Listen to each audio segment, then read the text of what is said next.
Hey guys, welcome back. Today I'm going to go over the AGE K-member install. My particular application, this is for a 351 Windsor base block. This particular K-member is for basically a Ford small block, so a 289, 302, 351 base engine. One of the advantages of this system is that this is a universal design as compared to some of the other ones. Where if you decide to change your engine, at that point you basically need a new K-member. In this application, you basically would change the engine mounts, and then you can just simply swap motors. So I'm going to go over all the hardware for you and map this out. The instructions on the AGE. This is aftermarket. This is typical stuff you're going to run into when you're wrenching. So I'm going to go through all the hardware considerations for you. Show you some of the stuff that I bought getting ready for this, as well as some of the research I've done, save you some of the Easter egg hunting, so you're not, get into the project and have to take a stop like I did. So one of the other things I'm doing with this K-member is there are some options with this.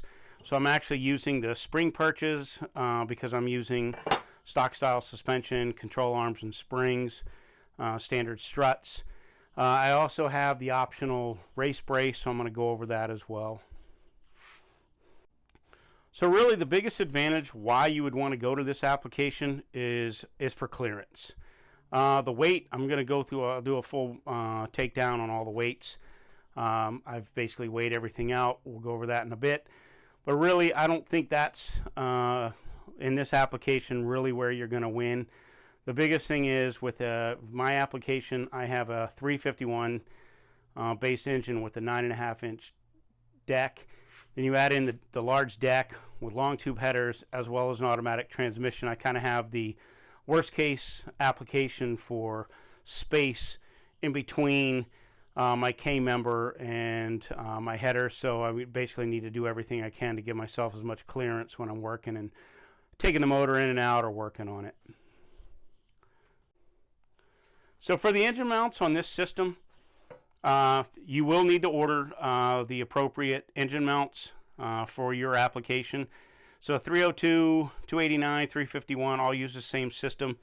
So these are obviously solid mounts. They just mount with traditional, the same thing that you would use to mount to the block for a standard engine mount. The one thing to note here is the mounts, there's two different configurations. So on the passenger side, you're going to see the one that has the offset, where the angle iron, I guess if you will, is not centered. This is passenger side, and the one that's centered, this is going to go on your driver's side. Okay, for your K-member hardware, so there's two sets of hardware. One is for the rears, the rear of the K-member, and then of course you have the bolts that attach the K-member to the frame rails as well. What I recommend, and I'll put this in the description, is I ordered new ones. I got these from McMaster. I don't recommend reusing this kind of hardware, especially if it's original, been around a long time. In my case, one of the OEM ones, a couple of these, they're pretty pitted and corroded, even though it's a rust-free car. So I do recommend, probably better off not to reuse this. They do not provide this in the kit, so you either have to reuse what comes, reuse your stock hardware, or if you want new, you're going to need to source your own. So the other piece of this is going to be for your control arms. So in my case, I'm using stock-style control arms. So in the stock-style control arms, this is the stock bolt and nut that came with the car. This is where it came out of. These are actually original bolts from when the car was new. But in my case, because I'm using this race brace, so if you are not using the race brace, you will need to either reuse this hardware if it's still good, or you're going to have to source new ones if you need them. In my case, because I'm using the race brace bolts directly into the brace itself, so they do provide this hardware. One thing I do recommend, and I went and bought these separate, is they don't include washers. I didn't like that. This didn't have a flange head, just simply because they were a flex head. I went ahead and ordered some flat washers. Now, the next piece for hardware is if you have the race brace, obviously you're going to have a power steering rack here. They do provide hardware. So if you do have a, if you're not using the race brace, again, you're going to need to reuse your rack hardware. But if you are using the race brace, it comes with different hardware. So it simply attaches, and this race brace attaches to this, helps stiffen the system up. So the interesting thing I found was I didn't like this kind of rattly, these bolts that came with the system. So I'm going to go over this again, like I said, when I install the engine. But actually, just messing around with some of the hardware, if you look at the same bolts that are used for the K-member to frame rail, you can see these are rock solid. It doesn't move around compared to the hardware that was provided, as well as these being a flange head. So I think I'm actually going to reuse the same style hardware and bolts on the back side of it. I think it's just going to be a sturdier, better set of hardware for the application.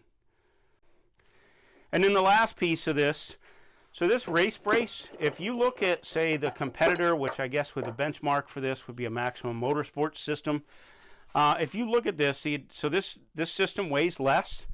However, I think the biggest issue with this, and probably the biggest complaint that people worry about with the not only just AGE, but say the UPR or other systems, is these tabs for the control arm.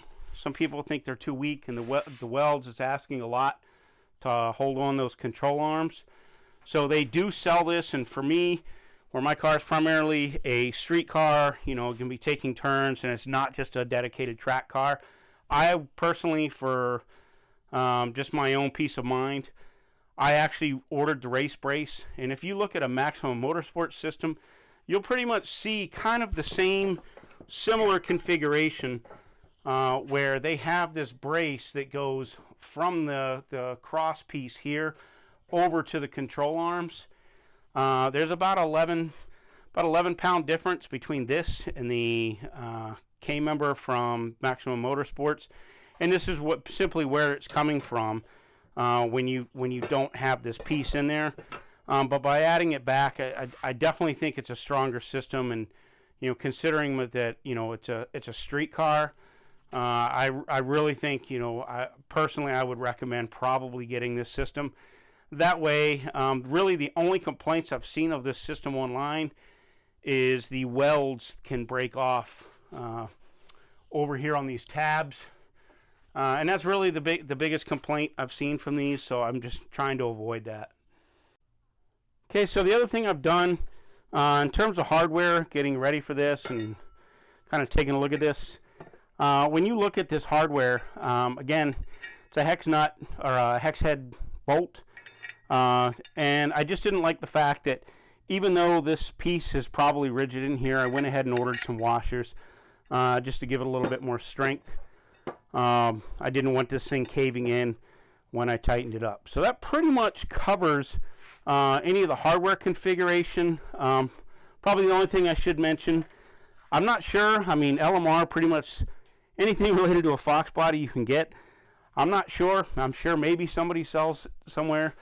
But the lower bolts that attach the K-member to the frame rail, they go on the back side of the K-member. I'm not sure where you would get these. Obviously, the bolts you could be replaced, but these little tabs on there, this little bracket here, I'm not sure where you would source that. I don't know if I've seen those on LMR. You can take a look, but definitely if you're taking your old one out, don't just toss this. You want to keep your hands on these. Okay, so one thing I should note is when I got my K-member, I ordered it several months ago. Then when I went to install it, there is a driver and a passenger side version of this. So I did have to reach out to AGE. I had two of, I can't remember, I believe it was the driver side They've sent them out like the next day or even that day. Got them a couple days later. So if you are, stockpiling parts, getting ready for your build, I do recommend that you open it up. Make sure you have a right and a left, because the angle of that is different when it sits in between the little tabs. So I think if you look at this, it's pretty night and day, the difference in terms of how chunky the stock K-member is. So I'm going to go over the weights here for you. Some of this stuff you can have online. So this stuff I was able to weigh directly with a scale. So I've looked at some other stuff online, and I'm pretty much within 0.1 or 0.2 pounds. I haven't seen the AGE numbers. So if you just weigh the AGE stock K-member with nothing on it, just by itself, you get 21.5 pounds. The race brace itself weighs in at basically it's exactly 5 pounds, like 5 pounds 2 ounces, so pretty much right on 5 pounds. The spring perches themselves, these come in and they're about 1.5 pounds a piece, so there's another 3 pounds. So you're looking at roughly 29.5 or 30, 29.5 to 30-ish pounds. And then the stock K-member as it sits weighs 48.6 pounds. I happen to be searching on Maximum Motorsports, and they list it as 48.5 pounds, so pretty much right on the numbers. And the Maximum Motorsports, just their K-member, comes in at 37 pounds. And I'll put this stuff down in the description. But so you're really looking at, between 29.5 to 37 pounds. You're looking at about a 7.5 pound difference between AGE and Maximum Motorsports. And you're looking at, almost 20 pounds between, again, this doesn't include the suspension piece, just the K-member itself, between stock and AGE. So definitely weight savings. But again, the reason I'm not doing it, for weight savings, I just need the space. And I think it's pretty obvious. You can see how much more room there is in there. Of course, I probably give up some strength in a collision or whatever, but, given, a 500 to 1,000 mile a year car, it's pretty much not too concerned about it. The other thing I should note, if you look at, say, a Maximum Motorsports K-member to the stock to the AGE, you'll see the AGE kind of follows similar to the stock, where on the driver's side you have 2 holes, which basically locates the entire K-member, and then everywhere else is some slots to give some adjustment. So what I have seen is, and something to be aware of, and some people, I'm doing this obviously with the engine out of the car. I've got pretty much the front of the engine bay stripped, so there's really no weight on the front of the frame rail, so it shouldn't be torqued. But if you're lifting your engine out of the engine bay, whether a crane or you're using one of those little girdles that lifts it, and you up on the hood, and then you're pulling it up, that weight could influence your alignment. So if you are dealing with doing it with the engine in the car, just be aware that could be, if you're having problems with fitment or getting this to align, they absolutely could play a factor in that. So there's just something to think about. In terms of aligning the K-member, after discussion with Jim at AGE, he basically confided that, they don't believe that you need to do plumb bob setup on this, because once you use the locating holes and once you fix in the driver's side, at that point it pretty much self-aligns. You really shouldn't need to do this. Now, with the caveat, my car's never been in collision. I have straight frame rails. My strut towers are intact. They've never been rebuilt. Any of those things could factor into how well your K-member fits. If you had any kind of structural issue or rebuilding any part of the frame rails, then I probably would recommend getting out some plumb bobs and doing that. So, okay, with all that said, I think we have all the hardware. We've talked about the specs and the weight. So now what we'll do, I'll go through the quick install. You can see it's just a handful of bolts, and I'll give you the torque specs, and we'll go from there. Okay guys, you can see I've already started getting this thing bolted in. What I did is I started on the driver's side, and then I used a little stool with one of my smaller jack stands to hold up the other side. To be honest with you, this thing's so light, you probably can hold this thing up. You probably don't even need that. This thing is so light. Piece of hardware that I forgot to mention, if you're starting from scratch, say a roller or something, you may not have hardware. You are going to get these kind of zip nuts that attach to the strut tower.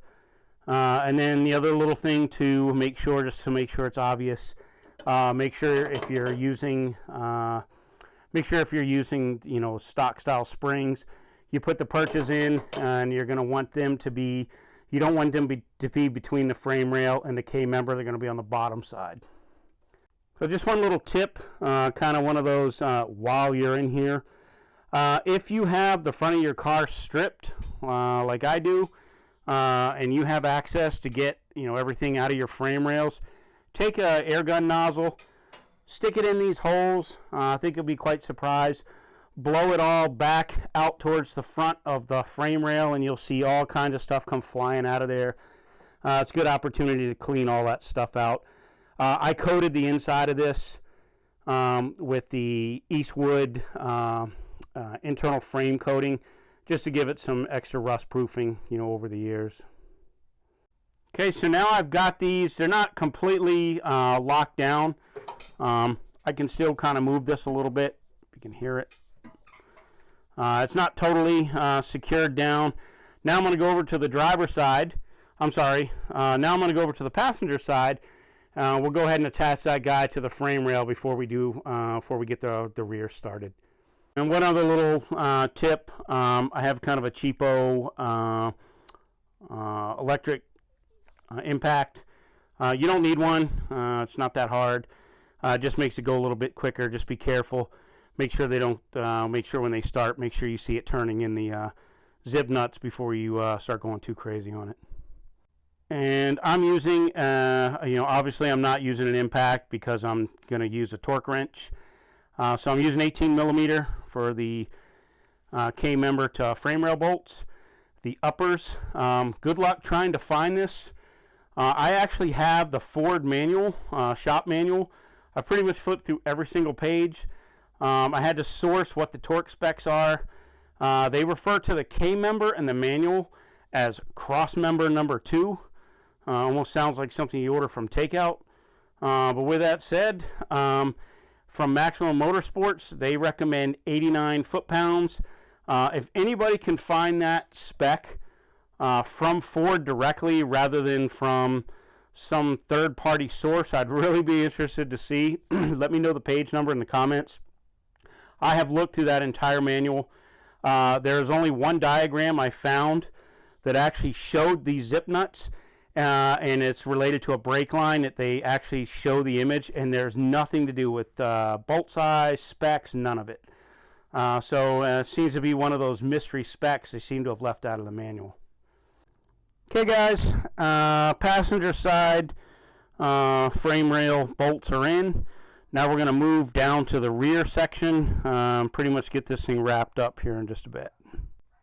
So when you're doing the rears, I think when you get down there it's kind of obvious which direction they need to go.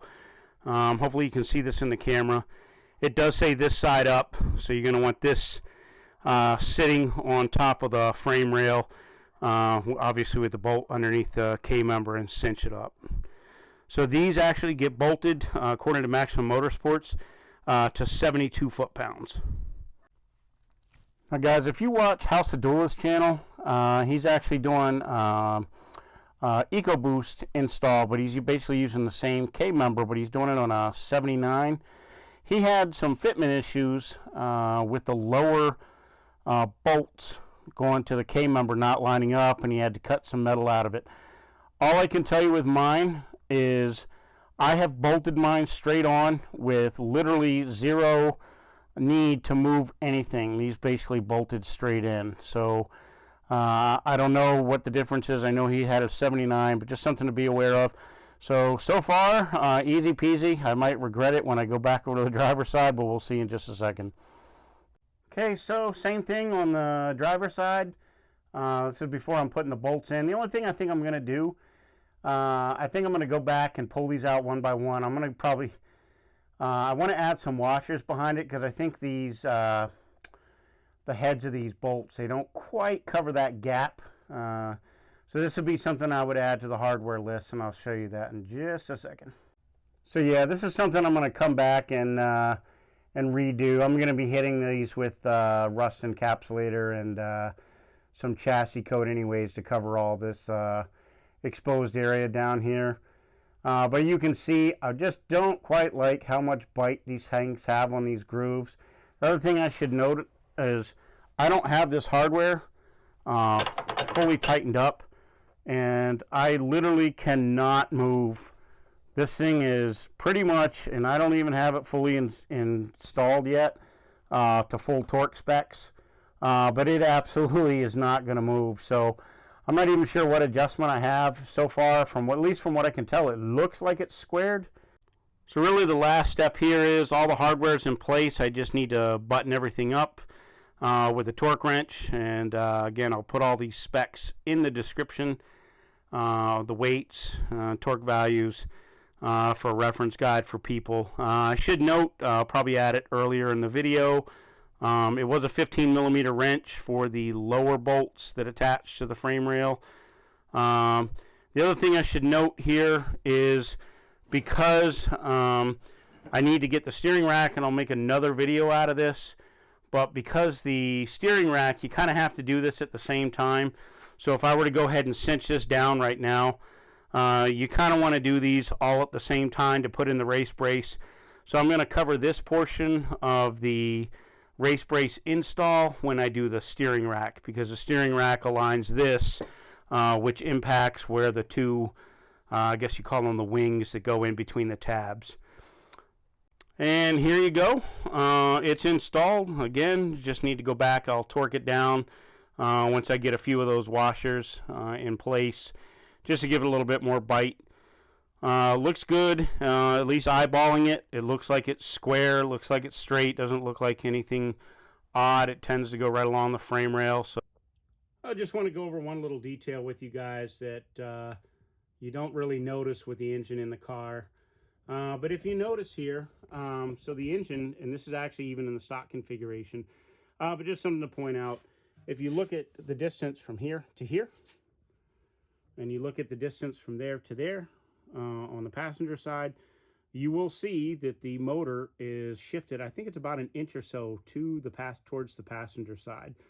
So anyways, just something to notice, and I'm going to show you here. We'll come over to our stock K-member, and you'll notice the same thing. And it is those kind of things that you don't always notice, but if you look at the where the engine mount was for the driver's side on the stock versus you see how flat it is over here, you can see kind of that same configuration. Anyway, it's just something to note. And with that, we're going to end this video, and please like and subscribe, and we'll see you in the next one.